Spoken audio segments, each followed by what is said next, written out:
So what are we looking at here? This is methane leaking into the atmosphere.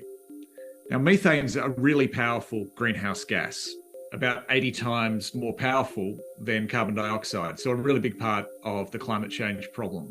This video shows methane leaking out of this infrastructure. You can see it from the movement coming out and heading upwards. This is only detectable with an infrared camera and not to the naked eye.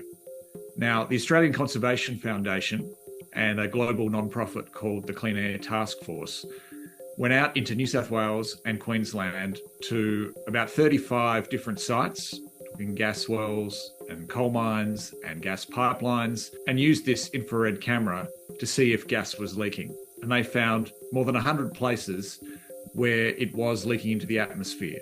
Gas leaks were found at infrastructure owned by a few different companies. They include the energy giants Origin and Santos, and the gas pipeline company Jemena. These claims were immediately rejected by two of the companies named. Origin and Santos said they checked their gas wells after the claims were raised with them, and they found no leaks.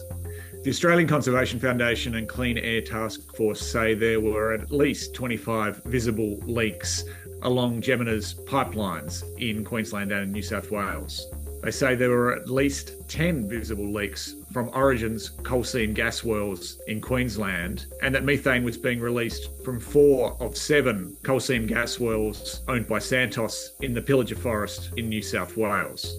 Now, not everything that is leaking in these videos may be methane, but it is the largest component of natural gas. We should say there's no suggestion of illegality here or that the companies are trying to hide their emissions. The issue is whether enough is being done to monitor and prevent leaks and unnecessary venting. So why does this matter? Well, we know from what scientists tell us that there's a lot more methane in the atmosphere than companies are reporting that they're releasing. It's got to be coming from somewhere.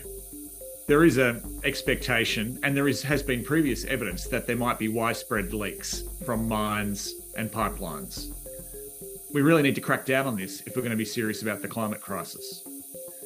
Countries have made commitments to make deep cuts in methane by 2030.